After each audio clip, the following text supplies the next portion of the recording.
Hello friends, welcome to computer knowledge. Computer knowledge के YouTube channel पर आप सभी का स्वागत है। दोस्तों, आज का वीडियो रहने वाला है एमएस वर्ड के बारे में। कल का जो वीडियो था वो एमएस वर्ड की बेसिक जानकारी से रिलेटेड था, तो इसमें हमने एमएस वर्ड होता क्या है उसके बारे में बेसिक से जाना है।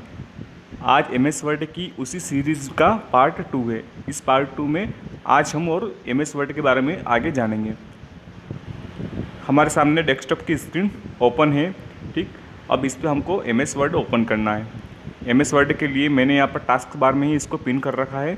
अगर आपको एमएस वर्ड नहीं मिलता है तो आप यहाँ पर सर्च बॉक्स में जाके और यहाँ पर सिंपली एमएस वर्ड लिख के सर्च कर सकते हैं, ठीक।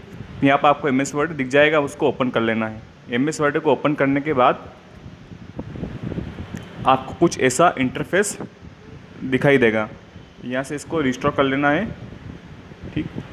कुछ ऐसा इंटरफेस आपको एमएस वर्ड में दिखाई देगा, ठीक। अब इसमें क्या करना है हमको कि कल तो हमने इसमें बेसिक जानकारी देखी थी, जिसके बारे में आपको बताया था कि ये रूलर लाइन होती है, ठीक। ये होता है यहाँ पर टाइटल बार, ये पूरा मेन्यू बार होता है, ये स्टैंडर्ड बार होता है पूरा, ठीक। इसके अलावा यहाँ पर अब हम जानेंगे इसमें कि यहाँ पर कुछ भी लिखने के बाद उसको आगे क्या प्रोसेस है उसकी पूरी की पूरी जानकारी, ठीक। अगर हमने यहाँ पर हमारा नाम लिखा, सिंपली ये जो कर्सर घूम रहा है मेरा, इसको कहते हैं वर्क प्लेस, ठीक है। इस वर्क प्लेस पे हम हमारा नाम लिखेंगे या कुछ भी लिखते हैं, ठीक है।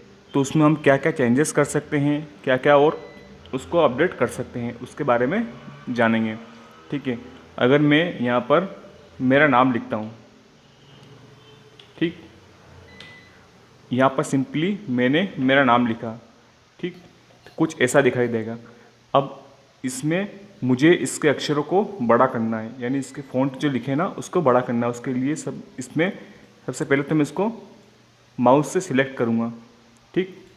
सिलेक्ट करने के बाद अगर मुझे अक्षर को बड़ा करना है तो ये जो ए है इसमें ग्रो फॉन्ट यानी इंक्रीज द फॉन्ट साइज़ इस पर लिखा हुआ है, और इसके पास वाला जो ए है इसमें लिखा है डिक्रीज द फॉन्ट साइज़, यानी हम इस वाले ए से तो फॉन्ट साइज़ को बढ़ा सकते हैं और इस वाले से फॉन्ट साइज़ को कम कर सकते हैं, ठीक है। हम यहाँ पर सिंपली ए वाले पर क्लिक करेंगे और फॉन्ट साइज़ को बड़ा कर लेंगे। यहाँ पर हमारे पास 100 की फॉन्ट साइज़ आ गई। अगर हमें यहाँ से फॉन्ट साइज़ करना है तो फॉन्ट साइज़ में यहाँ लिखा है चेंज द फॉन्ट साइज़। इसमें शॉर्टकट की भी होती है, कंट्रोल शिफ्ट और पी से इस वाले बॉक्स को ओपन कर सकते हैं, ठीक। वैसे ही इसमें अगर फॉन्ट साइज़ को हमें ग्रो करना है तो इसके लिए कंट्रोल के साथ में ये जो एरो दे रखा है इसमें यहाँ पर ग्रेटर देन का, इसके साथ भी हम फॉन्ट साइज़ को इंक्रीज़ कर सकते हैं, और कंट्रोल के साथ में जो लेस देन का एरो है इससे फॉन्ट साइज़ को हम कम कर सकते हैं। लेकिन शर्त ये है कि ये जो भी लिखा हुआ टेक्स्ट है वो हमारा सिलेक्ट होना चाहिए, ठीक है। हम यहाँ से भी फ़ॉन्ट साइज़ को कम ज़्यादा कर सकते हैं। एमएस वर्ड में फ़ॉन्ट साइज़ मिनिमम 8 और मैक्सिमम 72 होती हैं, ठीक। और बाय डिफ़ॉल्ट हम अपने अकॉर्डिंग कर सकते हैं। इसमें फ़ॉन्ट साइज़ 72 तक होती है, ठीक।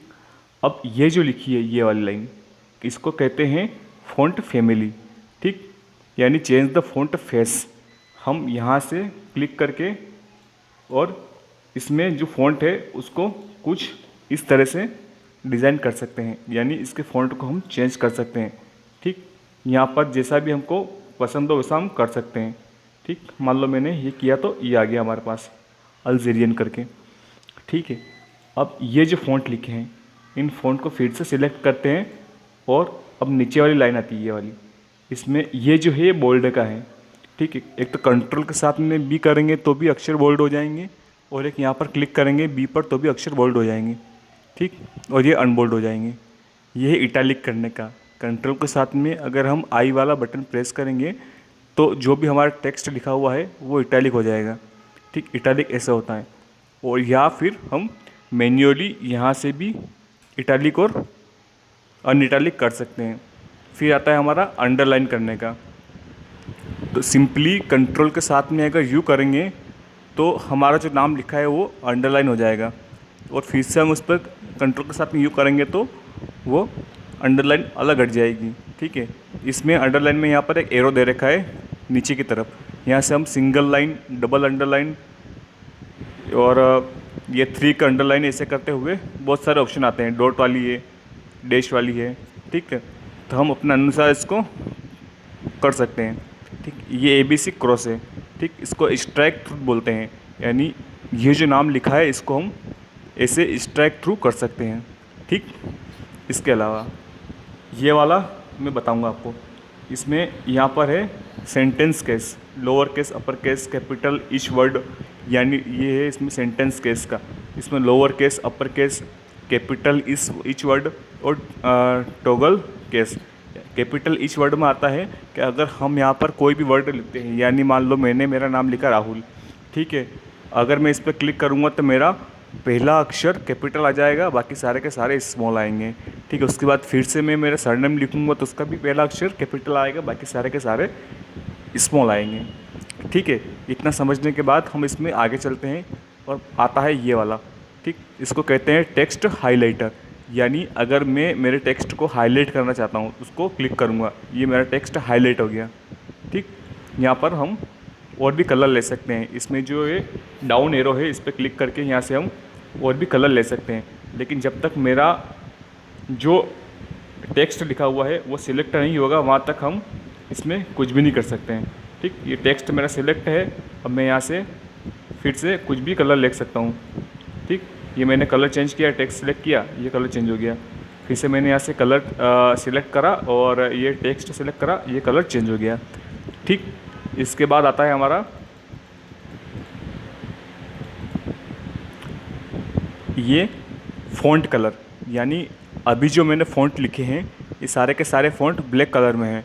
अगर मुझे इन फ़ॉन्ट को कुछ और कलर देना है, यानी मैं मेरे फ़ॉन्ट में कुछ कलर फिल करना चाहता हूँ। ठीक, तो उसको कहाँ से करूँगा, उसके लिए ये जो फ़ॉन्ट कलर का ऑप्शन है हमारा, इस पर सिंपली डाउन एरो पर क्लिक करेंगे इसके पास वाले पर, और यहाँ से हम फ़ॉन्ट के कलर दे सकते हैं। यानी अगर मैं रेड कलर देना चाहता हूँ तो ये रेड कलर मेरा फ़ॉन्ट का आ गया।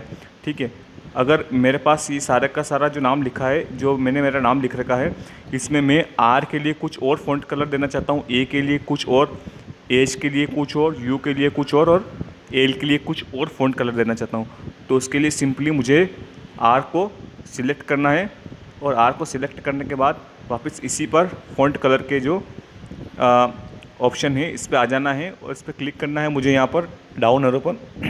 डाउन एरो पर क्लिक करने के बाद मैं यहाँ से जैसा भी फ़ॉन्ट कलर देना चाहता हूँ वो फ़ॉन्ट कलर आ जाएगा। ठीक, मान लो मैंने ये ग्रीन दिया तो ग्रीन आ गया। फिर से ये ए वाला है, इसको भी सिलेक्ट किया मैंने और यहाँ से मैंने ये फ़ॉन्ट कलर को चेंज किया तो ये चेंज हो गया। एच वाले को मैंने ऐसे कैसे रहने दिया, यू वालों को मैंने चेंज किया तो यू वाला भी मेरा ये यहाँ से जो भी फ़ॉन्ट कलर दूंगा वो चेंज होके आ जाएगा मेरा। ठीक, ऐसे करते हुए मैंने इसको फ़ॉन्ट कलर चेंज कर दिया।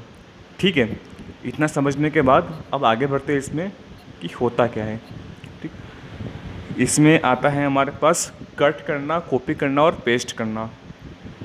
अब सिंपली आप समझना कि मैंने जो मेरा नाम लिख रखा है, अगर मुझे इसको कट करना है, कॉपी करना है और पेस्ट करना है। कॉपी करने का मतलब होता है कि जो भी मैंने मेरा नाम लिखा है इसको सिंपली तो सबसे पहले मैं कंट्रोल के साथ में ए वाला बटन दबाऊंगा तो सारा का सारा मेरा जो टेक्स्ट है वो सिलेक्ट हो जाएगा। यानी अगर कंट्रोल के साथ में हम ए वाला बटन दबाते हैं तो हमारा जितना भी जो टेक्स्ट लिखा है वो सारा का सारा सिलेक्ट हो जाता है। ठीक, सिलेक्ट होने के बाद ही हम किसी भी चीज़ को कॉपी कर सकते हैं या कट कर सकते हैं। एक बात आपको समझनी है कि अगर जो भी टेक्स्ट लिखा है वो जहाँ तक आपका सिलेक्ट नहीं है वहाँ तक आप उसको कॉपी नहीं कर सकते हैं और ना ही कट कर सकते हैं। ठीक, कॉपी और कट करने की जो प्रोसेस है वो कॉपी करने के बाद या कट करने के बाद हमारे क्लिप बोर्ड में चली जाती है। ठीक, उसके बाद हम उसको पेस्ट करते हैं। पेस्ट करने का मतलब होता है कि किसी भी चीज़ को मान लो मैंने यहाँ से ये मेरा डेटा है, कंट्रोल के साथ में ए करा मैंने तो सिलेक्ट हो गया। ठीक, फिर कंट्रोल के साथ में मैंने सी करा तो वो डेटा कॉपी भी हो गया मेरा। ठीक, आपको पता लगेगा नहीं लेकिन कॉपी हो जाएगा। उसके बाद मैंने इसको अनसिलेक्ट करा और इंटर बटन दबाया तो मेरा पैराग्राफ चेंज हो गया। अब मैं इसको पेस्ट करना चाहता हूँ। पेस्ट करने के लिए सिंपली या तो आप कंट्रोल के साथ में वी दबा सकते हैं कीबोर्ड से, तो भी डेटा हमारा पेस्ट हो जाएगा और ऐसा आ जाएगा, ठीक। और अगर आप इसमें यहाँ MS वर्ड में ही पेस्ट करना चाहते हैं तो ये पेस्ट का ऑप्शन दे रखा है यहाँ पर। इसको सिंपली पेस्ट पे जाके क्लिक कर देना है तो हमारा डेटा ये पेस्ट होकर आ जाएगा, ठीक। ये तो हो गया हमारा कॉपी करना और पेस्ट करना। अब इसके साथ में इसको कंट्रोल के साथ में मैंने ए किया तो सारा का सारा डेटा मेरा सिलेक्ट तो हो गया। अब मुझे करना है इसको कट करने का मतलब होता है कि क्लिपबोर्ड में आ जाएगा टेक्स्ट और हमारे सामने से अलग हट जाएगा। इसके लिए कंट्रोल के साथ में मैंने सिंपली X बटन दबाया तो जो भी डेटा था वो हमारा देखो इसमें चला गया, ठीक, और क्लिपबोर्ड में आ गया। और यहाँ पर ये पेस्ट वाला भी हाईलाइट हो गया। ये पेस्ट वाला हाईलाइट है, यानी कंट्रोल के साथ में अगर मैं V करूँगा तो भी मेरा डेटा फिर से पेस्ट हो जाएगा और फिर से आ जाएगा, ठीक है। इतना समझने के बाद अब चलते हैं इसमें आगे। दोस्तों, अगर आप हमारे चैनल पर नए हैं तो प्लीज़ आप इस चैनल को सब्सक्राइब कर लीजिए, ठीक, और अपने दोस्तों के साथ में भी शेयर कीजिए, क्योंकि MS वर्ड की पूरी बेसिक्स से क्लास है और पूरी की पूरी सीरीज़ MS वर्ड की रहने वाली, जिसमें आपको A to Z MS word के बारे में बताया जाएगा। अगर आपको कोई भी डाउट होता है या आपको वीडियो से रिलेटेड कोई भी प्रॉब्लम होती है तो आप हमारे कमेंट बॉक्स में कमेंट कर सकते हैं कि हमें इसमें ये समस्या है या फिर हमें ये वाली चीज़ इसमें समझ नहीं आ रही है। तो उसके लिए अलग से मैं वीडियो लेके आऊँगा या फिर उसमें कमेंट करके आपको बताऊँगा कि आगे क्या करना है, कैसे करना है। आप भी अगर MS वर्ड चला रहे हैं और अगर आपको थोड़ा बहुत भी नॉलेज है या फिर आप बेसिक से सीख रहे हैं तो प्लीज़ आप कमेंट करके हमें बताएं कि आपको ये क्लास कैसी लग रही है और इसके साथ साथ में आपको कितना सीखने को मिला, कितना आप MS वर्ड में अपने आप को ग्रो कर पा रहे हैं, ठीक। मैं एक कंप्यूटर टीचर ही हूँ जो आपको एज ए यूट्यूब पर ट्रेन कर रहा हूँ, ठीक। चलते हैं आगे और अब जानते हैं इसमें कि ये जो दे रखा है इसका मतलब क्या होता है। ये है बुलेट्स, यानी स्टार्ट ए बुलेट लिस्ट। इस पर जैसे ही हम इसके डाउन एरो पर क्लिक करते हैं तो हमारे सामने कुछ ऐसा इंटरफेस निकल के आता है। इसमें जैसे ही हम माउस के कर्सर को इसके ऊपर कहीं पर भी ले जाते हैं किसी भी बॉक्स पर, तो वैसा का वैसे ही हमारे सामने स्क्रीन पर शो हो रहा है। यानी जैसे कि हम यहाँ पर सिंपली मैंने इसके अक्षर को साइज़ को कम कर लिया और अब मैंने यहाँ पर कुछ बुलेट्स लगाए, ठीक। अब मैंने इस पर राइट पे क्लिक किया, फिर मैंने इस एरो पे क्लिक किया, ठीक। ये वाला एरो मैंने क्लिक कर दिया। अब मैं जो भी लिखूँगा यहाँ पर, मान लो मैंने लिखा A, फिर इंटर बटन दबाऊँगा तो ऑटोमेटिकली ही मेरा ये एरो डाउन हो जाएगा, B, फिर डाउन हो जाएगा C, फिर डाउन हो जाएगा। ऐसे स्टेप बाय स्टेप हम जैसे जैसे इंटर बटन दबाते जाएंगे वैसे वैसे हमारा ये एरो भी डाउन होता जाएगा, ठीक। अब चलते हैं इसमें आगे। ये तो हो गया बुलेट्स के बारे में, ठीक। अब ये होता है नंबरिंग।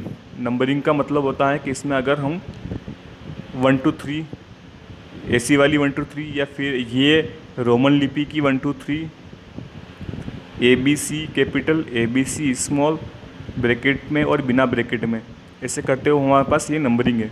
यानी हम अगर कुछ भी डेटा लिख रहे हैं यहाँ पर या कोई भी नाम वगैरह लिख रहे हैं, ठीक है, और उसमें अगर कुछ हमें नंबरिंग देना है या फिर उसमें हमें कुछ अल्फ़ाबेट इंसर्ट करवाना है, ठीक है, तो उसके लिए हम यहाँ से इसको ले सकते हैं, ठीक।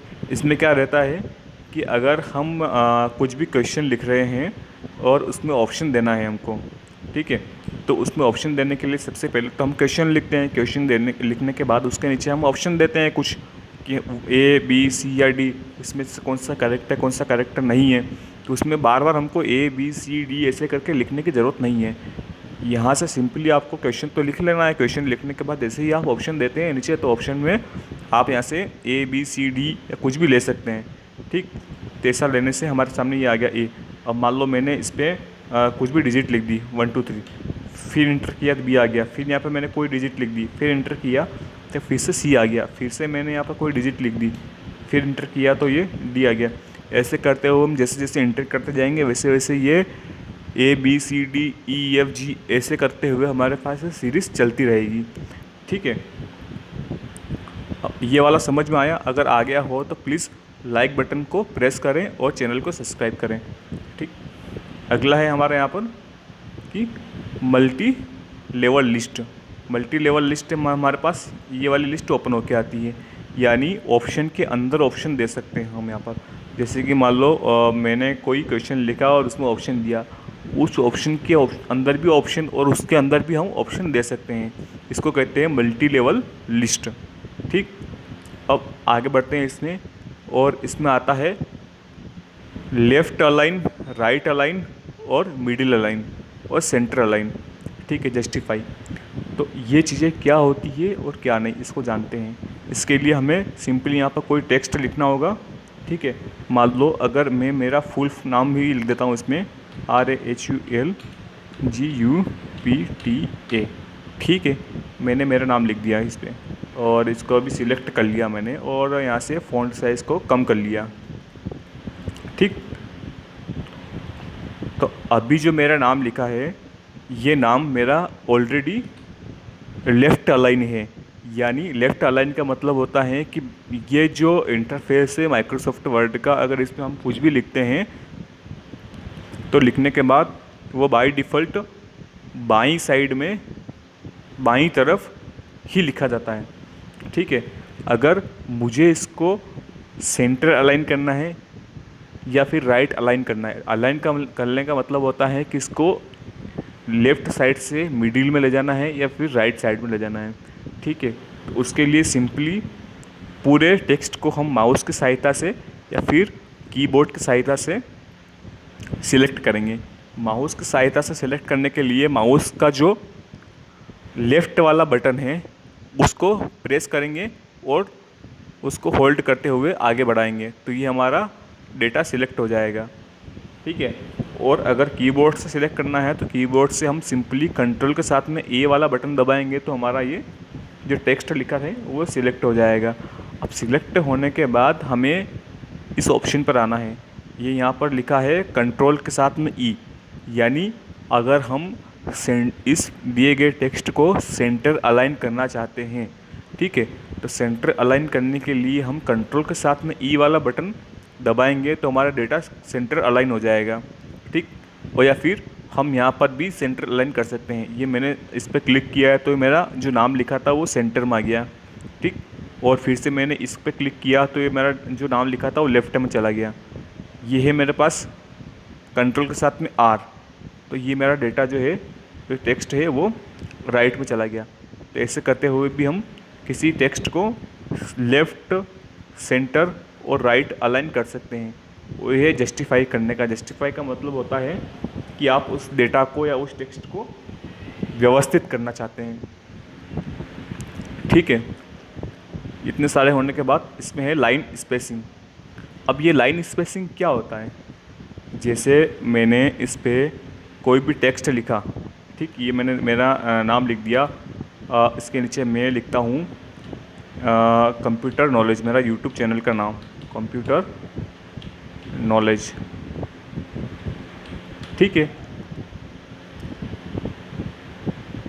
अब मैंने ये जो नाम लिखा है, ठीक, तो इसमें मेरे नाम में और मेरे चैनल के नाम में यहाँ पर जो ये लाइन की स्पेसिंग आ रही है, इन दोनों के बीच में जो गैप आ रही है, इसको ही कहते हैं लाइन स्पेसिंग।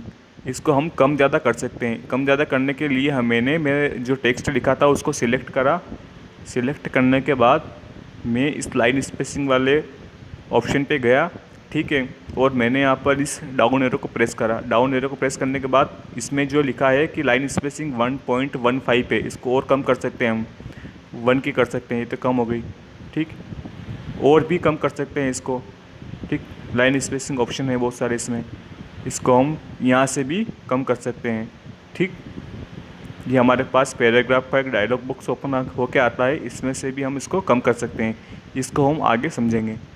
ठीक है, अब हमारा आगे आता है इसमें कि ये जो सुपर स्क्रिप्ट और सब स्क्रिप्ट का, यानी ये जो लिखा है ये सब स्क्रिप्ट है और ये जो लिखा है सुपर स्क्रिप्ट है। यानी अगर मैं यहाँ पर एक से लिखता हूँ या फिर मैं कोई भी फॉर्मूला लिखता हूँ, जैसे कि मान लो H2O, ये जल का फॉर्मूला होता है, पानी का फॉर्मूला होता है साइंस में कि H2O। ठीक है। अब एज के बाद वो जो 2 आता है वो 2 एज के चरणों में आता है, यानी एज के नीचे आता है, उसके बराबर में नहीं आता है। इसके लिए मैं इस 2 पर गया और इसको मैंने सिंपली माउस से सिलेक्ट करा।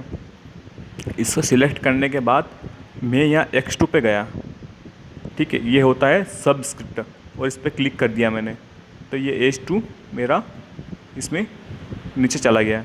ठीक, इसको मैं बड़ा कर देता हूँ अक्षरों को। ठीक, ये हो गया। और सिंपली अगर मैंने यहाँ पर लिखा मैथमेटिक्स का कोई फॉर्मूला लिखता हूँ मैं कि x² प्लस y²। ठीक, ये मैंने कुछ इसमें मैथमेटिक्स का कोई फॉर्मूला लिखा। ठीक है, तो अब इसको मैं स्क्वायर करने के लिए मैं इसको 2 को सिलेक्ट करूँगा और इसको सुपर स्क्रिप्ट कर दूँगा, x² हो गया। वैसे ही मैं इस y के बाद जो 2 लिखा है इसको सिलेक्ट करूँगा और स्क्वायर कर दूँगा, तो ये भी मेरा x² हो गया। ठीक है, इसकी शॉर्टकट की भी होती है जिससे भी हम इसको कर सकते हैं। शॉर्टकट की जितनी भी होती है उसका मैं एक अलग से सेपरेट वीडियो बना दूँगा कि उसका मतलब क्या होता है, सब स्क्रिप्ट किसे कहते हैं, सुपर स्क्रिप्ट किसे कहते हैं, किसी भी चीज़ को बोल्ड कैसे कर सकते हैं हम, इटालिक कैसे कर सकते हैं, उसमें अंडरलाइन कैसे कर सकते हैं। सारी की सारी शॉर्टकट की जो MS वर्ड में यूज़ होती है वो सारी की सारी शॉर्टकट की का वीडियो बनाकर मैं अलग से पोस्ट कर दूँगा। ठीक है, उसको आप एक बार ज़रूर देखना ताकि आपको शॉर्टकट कीज़ के बारे में कोई भी प्रॉब्लम नहीं होगी। ठीक है, इतना समझने के बाद हम चलते हैं आगे। आज हमारा पूरा ये जो होम लिखा है इसी के बारे में है कि होम में क्या क्या होता है, क्या क्या नहीं होता है। ठीक है, अब इसमें ये जो लिखा है नो स्पेसिंग, और आगे इसमें ये नो स्पेसिंग का है। इसको जैसे जैसे हम प्रेस करते जाएंगे वैसे वैसे हमारे पास ये चीज़ें निकलते आती जाएगी कि होता क्या है इसमें, हैंडलिंग, टाइटल वगैरह। ठीक, सारी की सारी चीज़ें। अब इसमें होता है आगे चेंज स्टाइल, यानी वही सिंपली चीज़ें जो मैंने आपको बताई कि फ़ॉन्ट की स्टाइल को चेंज कैसे कर सकते हैं। ये फ़ॉन्ट की स्टाइल को चेंज करने के लिए यहाँ पर है। किसी भी अक्षरों को बड़ा कैसे कर सकते हैं, छोटा कैसे कर सकते हैं, वो सारा का सारा डेटा यहाँ पर दे रखा है। ठीक है, अब होता है एक इसमें यहाँ पर देखना quick access tool bar. Quick access tool bar में एक तो ये होता है अंडो करने का और एक होता है रीडू करने का। ठीक है, Ctrl+Y का मतलब तो होता है रीडू करना और Ctrl+Z का मतलब होता है अंडो करना। अंडो और रीडू का मतलब क्या होता है वो भी समझ लीजिए आप। जैसे मैंने जो टेक्स्ट लिखा था उसको डिलीट कर दिया, अब उसको मुझे अंडो करना है। अंडो का मतलब होता है कि जो डिलीट की हुई चीज़ को फिर से अपने को लेना है। ठीक है, तो उसके साथ में कंट्रोल के साथ में Z दबाएंगे तो जो डिलीट की हुई चीज़ आ जाएगी, या फिर सिंपली यहाँ से हम ये जो अंडो का ऑप्शन है इसको क्लिक करेंगे तो जो दी गई चीज़ आ जाएगी। और रीडू का मतलब होता है कि जो डिलीट की हुई चीज़ को ही वापस से अलग हटाना है। ठीक, अब क्विक एक्सेस टूल बार में कस्टमाइज़ करने का ऑप्शन भी आता है। इसको यहाँ से क्लिक करेंगे सिंपली तो हमारे पास customize quick access tool bar करके एक डायलॉग बॉक्स ओपन होकर आएगा। ठीक है, हम यहाँ से किसी भी चीज़ को जोड़ सकते हैं और अलग हटा सकते हैं। ठीक है, इसके अलावा इसमें सबसे लास्ट में आता है फाइंड करने का, रिप्लेस करने का और सिलेक्ट करने का। ठीक है, फाइंड का मतलब होता है कि अगर मेरे पास यहाँ पर कोई भी बड़ा टेक्स्ट लिखा हुआ है, पूरा का पूरा पेज ही मेरा भरा हुआ है, इसमें ये वाला पूरा वर्क प्लेस भरा हुआ है।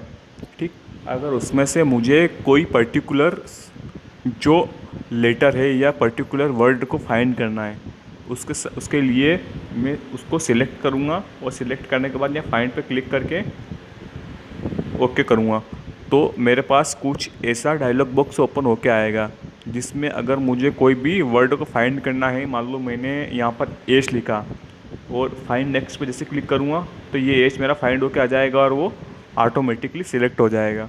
वैसे ही अगर मुझे ये रिप्लेस करना है तो रिप्लेस करने के लिए मुझे मान लो इसको एज को रिप्लेस करना है और एज की जगह मुझे यहाँ लिखना है के, तो मैंने एज को रिप्लेस करा और के लिखा और इसमें रिप्लेस ऑल कर दिया या फिर रिप्लेस कर दिया। रिप्लेस और रिप्लेस ऑल में डिफरेंस होता है। रिप्लेस करने का मतलब होता है कि आप किसी भी चीज़ को सिलेक्ट करके पर्टिकुलरली उसी चीज़ को रिप्लेस कर रहे हैं। और रिप्लेस ऑल का मतलब होता है कि आपने कोई भी जो लेटर लिखा हुआ था उस पूरे लेटर को सिलेक्ट करा, उसमें जहाँ जहाँ भी जो वर्ड आ रहे हैं, मान लो मैंने एच लिखा है तो जहाँ जहाँ भी उसमें एच आएंगे उसकी जगह सारी जगह के हो जाएंगे। ठीक है, तो ये 2 तरीके होते हैं इसमें करने के। ठीक, और ओके कर देना है। ठीक है, आई होप आपको इतना समझ आया होगा। ठीक है, अगर आपको इतना समझ आया तो आप प्लीज़ चैनल को सब्सक्राइब करें, वीडियो को लाइक करें और अपने दोस्तों के साथ में शेयर करें। ऐसे ही आगे इसकी नेक्स्ट वीडियो रहने वाली जिसमें इंसर्ट के बारे में, फिर उससे नेक्स्ट में पेज लेआउट के बारे में, नेक्स्ट रेफरेंस, फिर नेक्स्ट मेलिंग्स, रिव्यू, व्यू, सारी की सारी चीज़ें आपको इसमें स्टेप बाय स्टेप बताई जाएगी। अगर आपको कोई चीज़ समझ ना आई हो तो प्लीज़ कमेंट बॉक्स में कमेंट करके ज़रूर बताएं। वीडियो को अंत तक देखने के लिए आपका बहुत बहुत धन्यवाद।